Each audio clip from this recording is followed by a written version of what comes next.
आपके सिलेबस में उसको समझते हैं और इसको हल करके जाना है। तो ये सेल का आंतरिक प्रतिरोध, ठीक। प्रतिरोध क्या करता है यार, धारा के मार्ग में क्या करता है, रुकावट डालता है, उसी को हम क्या कहते हैं, प्रतिरोध। अब सेल का भी क्या प्रतिरोध होता है उसको देखते हैं। सेल की मैं यहाँ पर संरचना बना लेता हूँ, आपको चित्र बनाने की ज़रूरत नहीं है, सिर्फ समझना है, ठीक है। सेल में क्या होता है, सबसे पहले एक पात्र हो गया, फिर क्या हो गया, विद्युत अपघट्य हो गया, मैं विद्युत अपघट्य भर दिया। फिर इसमें क्या होते हैं, इलेक्ट्रोड होते हैं, एक किसका काम करेगा, प्लस का, एक किसका काम करेगा, माइनस का। ये वाला मान लेते हैं किसका हो गया, प्लस का, और ये वाला क्या हो गया, माइनस का। ये नॉर्मल सेल हो गया। अब धारा कैसे बहती है, धारा की दिशा कहाँ से कहाँ की ओर होती है, प्लस से माइनस की ओर। तो ये धारा बहेगी यहाँ से यहाँ की ओर, प्लस से माइनस की ओर। फिर यहाँ से यहाँ भी जाना चाहिए, क्योंकि धारा के लिए बंद परिपथ आएगा। यहाँ से आया तो यहाँ से खुल गया ना, तो अंदर भी धारा बहती है। तो सेल के अंदर जो धारा बहती है वो कहाँ से बहती है, माइनस से प्लस की ओर। दोनों समझ में आ रहा है। सेल के बाहर धारा का प्रवाह कहाँ से, हाँ, प्लस से माइनस की ओर, और सेल के अंदर माइनस से प्लस की ओर। तो धारा बहने का मतलब आवेश जा रहा है, तो आवेश यहाँ से यहाँ तक जाएगा, तो इसके अंदर जो विद्युत अपघट्य है ना, उसको जाने से थोड़ा बहुत रोकेगा, उसमें अवरोध उत्पन्न करेगा। तो उसे हम कहेंगे सेल का आंतरिक प्रतिरोध। तो देखना इसका परिभाषा क्या बन जाएगी। ये किसकी बात हो रही है, सेल के बाहर की कि सेल के अंदर की, हाँ। तो सबसे पहले हो गया सेल के अंदर, ठीक है। फिर अवरोध कौन उत्पन्न कर रहा है, जो इसमें घोल भरा है, घोल का नाम क्या है, विद्युत अपघट्य। तो विद्युत अपघट्य द्वारा धारा के मार्ग में डाला गया अवरोध क्या कहलाएगा, आंतरिक प्रतिरोध कहलाया। परिभाषा याद करो तो अब सीधा सीधा है। चित्र को देखो पहले, सेल के अंदर, फिर ये जो घोल है इसका नाम लो, विद्युत अपघट्य द्वारा धारा के मार्ग में डाला गया अवरोध उत्पन्न बाधा को क्या कहा जाता है, आंतरिक प्रतिरोध, ठीक है। हाँ, रुकावट भी बोल सकते हो, बस रोकना ही है। तो याद हो गया क्या, सेल के अंदर विद्युत अपघट्य द्वारा धारा के मार्ग में डाला गया अवरोध सेल का आंतरिक प्रतिरोध कहलाता है, ठीक है। अब क्वेश्चन आता है कि आंतरिक प्रतिरोध का व्यंजक ज्ञात करो। तो आंतरिक प्रतिरोध का व्यंजक ज्ञात करने के लिए चित्र बनाते हैं। तो देख लेते हैं, पहले एक चीज़ और समझ लेते हैं कि जो सेल का संकेत होता है वो इस तरह से होता है, ये प्लस है और ये माइनस, ये सेल का क्या हो गया, संकेत हो गया। सेल का जो वोल्टेज होता है उसको विद्युत वाहक बल कहते हैं, उसको किससे दर्शाते हैं, ई से। और जो सेल का आंतरिक प्रतिरोध होता है उसको दर्शाते हैं स्मॉल आर से। उसका प्रतिरोध बहुत कम ही होता है। यदि खुदे प्रतिरोध ज़्यादा हो जाएगा तो करंट कैसे बहाएगा, बाहर का प्रतिरोध कैसा होगा, ज़्यादा, और अंदर का प्रतिरोध उसका क्या होता है, कम। तो किससे दर्शाते हैं, स्मॉल आर से। यदि बैटरी है तो फिर ऐसा ऐसा दर्शाते हैं। ये बहुत सारे सेल ऐसे जोड़ दिए, लास्ट में ये बड़ी लाइन में प्लस और लास्ट वाली लाइन में क्या लिख दिए, माइनस। ये किसका संकेत हो गया, बैटरी का। दोनों में फ़र्क पता चल रहा है, ठीक है। बैटरी में बहुत सारे ऐसे पास पास में सेल, एक छोटी लाइन बड़ी लाइन, छोटी लाइन बड़ी लाइन, ऐसे जोड़ते जाते हैं 3-4 ठो, तो किसको शो करने लगता है, बैटरी को, ठीक। तो चलो अब इसकी बात कर लेते हैं, सेल के आंतरिक प्रतिरोध का व्यंजक, है ना। तो उसका एक चित्र होता है, बड़ा सरल सा चित्र है। एक हम ये प्रतिरोध जोड़ दिए, ये वाला जो बाहर तार है ना वो क्या कहलाया, प्रतिरोध, ठीक है।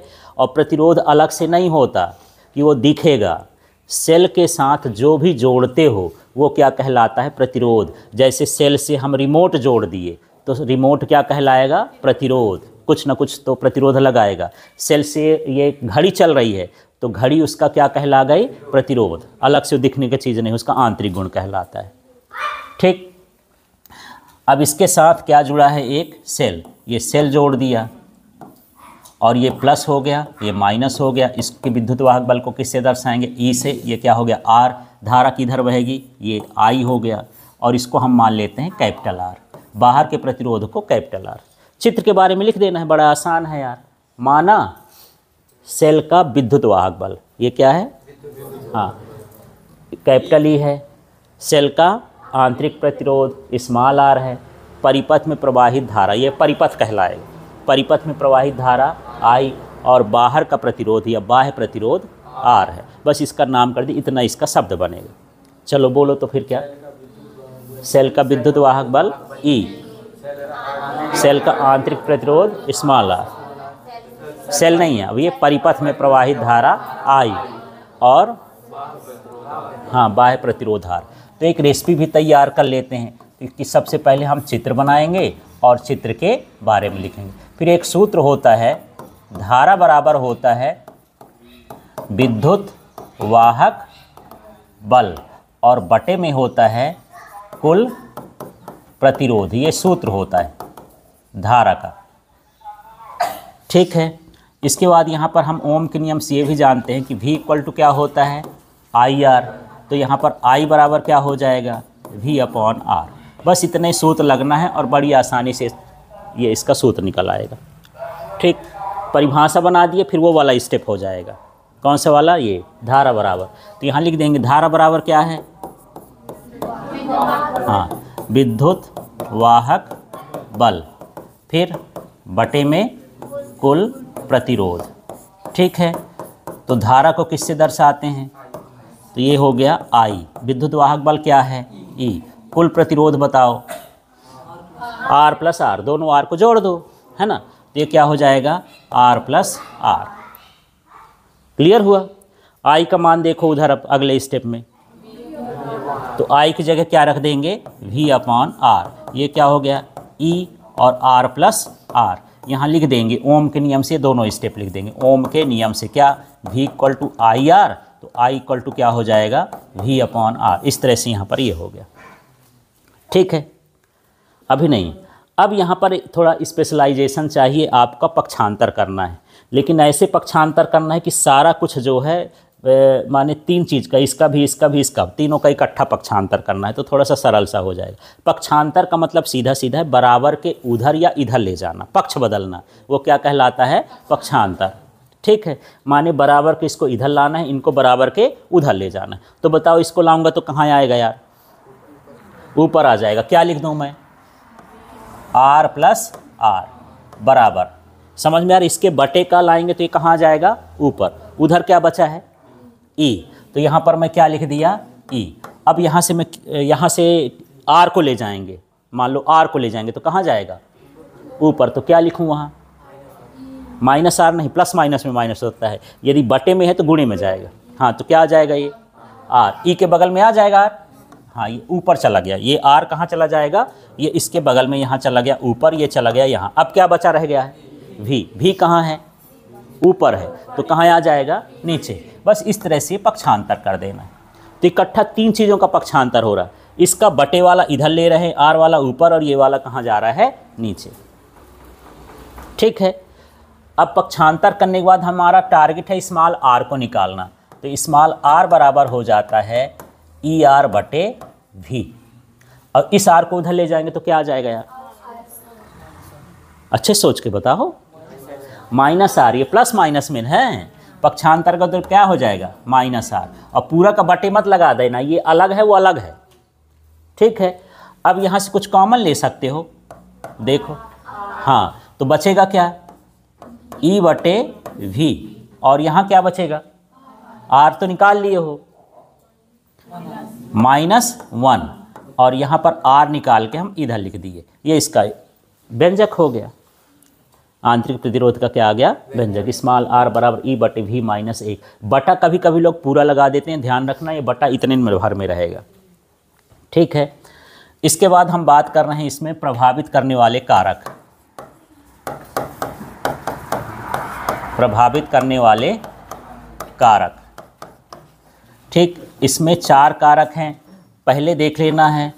अभी देखो पहले, फिर बाद में लिखने के लिए सोचना। इलेक्ट्रोड का क्षेत्रफल, फिर दूसरा है इलेक्ट्रोडों के बीच की दूरी, और तीसरा है विद्युत अपघट्य की सांद्रता, इनको समझाता हूँ। और फिर चौथा जो है वो है ताप। ये 4 कारक हैं जो आंतरिक प्रतिरोध को प्रभावित करते हैं। तो पहला समझते हैं इलेक्ट्रोडों का क्षेत्रफल। मान लो इन 2 लड़कों को मैं बोला कि ये समान दे दिया कि ये राड है, इसी तरह की मैं कितनी राड दे दिया? 2। ठीक है, मैं बोला बाल्टी अपने से ले लेना, जैसे हिसाब से करना हो आपको, और कुछ विद्युत अपघट्ट मान लो, दोनों को बोला कि गोबर डाल लेना, आसानी से मिल जाता है। ठीक, तो ये क्या किया कि इस राड को और दूसरी राड को ऐसे ही डाल दिया। ठीक है, इतनी ही दूरी में, एक बीता की दूरी में। ये सोचा कि नहीं यार, मैं थोड़ा सा इसको हथौड़ा से चपटा कर लेता हूँ, तो ये इस तरह से चपटा कर लिया। ठीक, तो एक का तो गोल गोल है तो उसका क्षेत्रफल क्या है, कम। एक उसको चपटा लिया तो उसका क्षेत्रफल क्या है, ज़्यादा है। अब मैं ये पूछ रहा था तो किसका सेल अच्छा होगा। ये जो कलाकारी कर लिया ये कि ये जो सीधा सीधा कि ज़्यादा दिमाग कौन लगाया, इसे लगा देते हैं, सर तो दिए हैं, बोले हैं गोबर में डुबा के ले आना, सेल बन गया। किसका सेल अच्छा होगा। ठीक है, अब समझो मैं ऐसे पूछ लूँ कि यदि ये दरवाज़ा छोटा है तो इसमें 2 लड़के एक साथ जा सकते हैं। इस दरवाज़ा को बड़ा कर दूँ, थोड़ा इधर तक कर दूँ तो कुछ ज़्यादा जाएंगे, मान लो 5-6 लड़के चले जाएंगे। तो क्षेत्रफल बढ़ने से इलेक्ट्रॉन का आने जाने में आसानी होगी। ठीक है, और यदि क्षेत्रफल कम है तो आसानी नहीं होगी, और जब नहीं होगी तो इसका मतलब यह है कि आंतरिक प्रतिरोध क्या हो जाएगा, यदि क्षेत्रफल अधिक होगा तो आंतरिक प्रतिरोध क्या हो जाएगा, कम। समझ में आ गया। यदि ये चपटा है, ये कैसा है, चपटा रहेगा, तो इसमें इलेक्ट्रॉन आसानी से आएंगे तो उनको रुकावट नहीं महसूस होगी, माने आंतरिक प्रतिरोध क्या हो जाएगा, कम हो जाएगा। ठीक है, तो क्षेत्रफल बढ़ाओगे तो आंतरिक प्रतिरोध का मान कम होगा, माने अच्छा सेल बनेगा। प्रतिरोध का कम होना माने क्या है, अच्छा सेल बनना। ठीक है, समझ में आ गया। तो इसका पूरी लाइन कर क्या बन जाएगी, इलेक्ट्रॉनों का क्षेत्रफल बढ़ाने पर आंतरिक प्रतिरोध कम होता है। ठीक है, इसके बाद दूरी है। अब दूसरा ये सोचा, मैं बोला अपने अपने हिसाब से बाल्टी ले लेना और बनाना, तो एक काम किया, ये जो है ये इस तरह से ले लिया एक बाल्टी, इसको लंबी लंबी मिल गई ऐसे, और इसको जो है कुछ नहीं मिला तो एक ये जो तसला होता है, तसला ले लिया ऐसे। ये भी उतना ही गोबर भरा है 2 लीटर, ये भी इतना ही बड़ा भरा है 2 लीटर। अब इसमें ये यहाँ ऐसे लटका दिया, ये 2 ठो इलेक्ट्रोड, ये इसमें 2 ठो इलेक्ट्रोड लगा दिया ऐसे। इसके बीच की दूरी क्या है, कम है, और इसके इलेक्ट्रोड के बीच की दूरी क्या है, अधिक है। किसका प्रतिरोध ज़्यादा होगा यार, इस वाले का, क्योंकि इलेक्ट्रॉन बेचारा यहाँ से जाएगा तो बहुत रास्ता तय करना पड़ेगा ना, तो ज़्यादा रुकावट होगी, माने इसका प्रतिरोध क्या हो जाएगा, अधिक हो जाएगा। इसका प्रतिरोध क्या हो जाएगा, कम। इसलिए ये वाला सेल अच्छा नहीं है, सेल ये वाला है। इलेक्ट्रोडों को कैसे रखना है, पास पास रखना है। ठीक है ना, ये इलेक्ट्रोड ये वाला सेल क्या होगा, बेकार। क्यों होगा, दूरी ज़्यादा है। दूरी ज़्यादा है तो आंतरिक प्रतिरोध क्या हो जाएगा, बढ़ेगा। ठीक है, तो यहाँ पर सीधे सीधे है, यदि दूरी ज़्यादा होगी तो आंतरिक प्रतिरोध का मान भी क्या हो जाएगा, ज़्यादा हो जाएगा। इलेक्ट्रोडों के बीच की दूरी ज़्यादा होगी तो आंतरिक प्रतिरोध भी क्या हो जाएगा, ज़्यादा, माने अच्छा सेल नहीं होगा। ठीक, अब विद्युत अपघट्ट की सांद्रता की बात करते हैं। अब यही पूरा सिस्टम है। ये मान लेते हैं कि नहीं, ये इसका देखा, ये वाला इसका सेल अच्छा काम करता है, ये भी ऐसे बना लिया इसी के जैसे। अरे भाई तुम कौन सा लिए हो, मैं भी ऐसे कर लेता हूँ, बना लिया, वही सिस्टम कर लिया। लेकिन इस बार क्या हो गया कि ये जो है इसमें पतला घोल बनाया और उसको लगा कि खूब आयन मिलेंगे, तो ये बढ़िया गाढ़ा वाला घोल बना लिया, इसकी सांद्रता को क्या कर दिया, बढ़ा दिया। अब कौन सा सेल काम करेगा यार अच्छा। ठीक, सोचो। तो मैं ऐसे बताऊं कि मान लो कल बारिश हो रही थी और पानी कहीं पर भरा था, तो कोई पानी पानी में चल रहा था, और एक आदमी ऐसा था जो कीचड़ में चल रहा था। किस में चलने में आसानी होगी उसको, पानी में चलने में। कीचड़ में थोड़ा गाढ़ा हो गया तो आसानी नहीं रहेगी। तो यहाँ भी ये जो गाढ़ा वाला है, इसमें इलेक्ट्रॉन बेचारा निकलेगा तो, लेकिन इतना गाढ़ा है कि यहाँ तक पहुँचने में उसको ज़्यादा टाइम लगेगा। ठीक है, इसलिए ये वाला ठीक है कि उसका जो घोल है वो कैसा होना चाहिए, पतला। माने यदि सांद्रता को बढ़ाओगे तो आंतरिक प्रतिरोध भी क्या हो जाएगा, बढ़ेगा। ये सब में बढ़ाने की बात कर रहा हूँ, ये बढ़ाना है, ये भी क्या करना है, बढ़ाना है, ये भी क्या करना है, बढ़ाना है। इलेक्ट्रॉनों का क्षेत्रफल बढ़ाएंगे, आंतरिक प्रतिरोध घटेगा या कम होगा। ठीक है, दूरी बढ़ाएंगे तो आंतरिक प्रतिरोध भी क्या होगा, बढ़ेगा या ज़्यादा होगा। यदि सांद्रता बढ़ाएंगे तो आंतरिक प्रतिरोध भी क्या होगा, बढ़ेगा। ठीक है, अब ताप बढ़ाने पर, यदि आप ताप बढ़ा दोगे तो कोई चीज़ यदि गर्म होती है तो जल्दी जल्दी चलना चालू कर देती है, आसानी से चलना चालू कर देती है।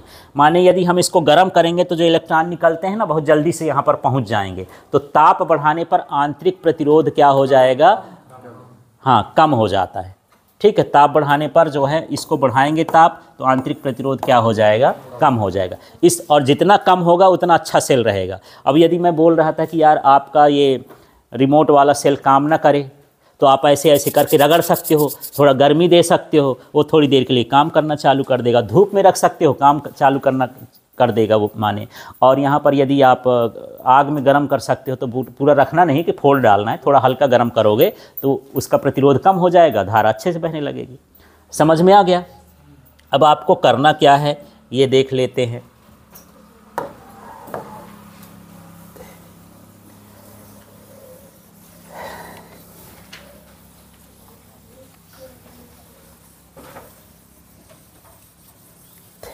ये इतनी की ज़रूरत है, ठीक है, ये सारा कुछ नहीं है, ये सारा कुछ समझने के लिए था। अब परीक्षा में क्वेश्चन कैसे आता है इसको समझते हैं। सीधा आएगा, सेल का आंतरिक प्रतिरोध किसे कहते हैं, इसके लिए व्यंजक स्थापित करिए। कभी कभी साथ में पूछ देता है कि इसे प्रभावित करने वाले कारक लिखिए। और अभी अब आपको क्या करके दिखाना है कि यही सेल का आंतरिक प्रतिरोध, फिर इसके बाद इसकी परिभाषा, सेल के, हाँ इसको देख लेना, सेल के अंदर, फिर इसका विद्युत अपघट्ट द्वारा धारा के मार्ग में डाला गया अवरोध सेल का आंतरिक प्रतिरोध कहलाता है। फिर हेडिंग बनाओगे व्यंजक, अगली हेडिंग क्या हो जाएगी, व्यंजक। और व्यंजक बनाने के बाद यहाँ ये चित्र बना लोगे। चित्र बनाने के बाद फिर ये इसके बारे में लिखोगे कि चित्रानुसार सेल का विद्युत वाहक बल E, सेल का आंतरिक प्रतिरोध r, परिपथ में प्रवाहित धारा I और सेल का बाह्य प्रतिरोध R है। इतना लिखने के बाद फिर इसका सूत्र लिखना, फिर इसके बाद इनका मान रख करके ये निकाल लेना। फिर प्रभावित करने वाले कारक कैसे लिखोगे इसको ध्यान देना। पहले आपको हेडिंग बनाना है, इलेक्ट्रोडों का क्षेत्रफल, फिर नीचे से लिखना है उसके हेडिंग के नीचे कि इलेक्ट्रोडों का क्षेत्रफल बढ़ाने पर आंतरिक प्रतिरोध कम होता है, ठीक है, या घटता है। फिर ये क्या हो जाएगा, इलेक्ट्रोडों के बीच की दूरी, फिर उसके नीचे लिखोगे इलेक्ट्रोडों के बीच की दूरी बढ़ाने पर आंतरिक प्रतिरोध बढ़ता है या ज़्यादा हो जाता है, जैसा लिखना हो, ठीक। फिर ये विद्युत अपघट्ट की सांद्रता, ये हेडिंग हो जाएगी। फिर नीचे लिखोगे विद्युत अपघट्ट की सांद्रता बढ़ाने पर आंतरिक प्रतिरोध बढ़ता है, ठीक। फिर ये हो जाएगा ताप, फिर नीचे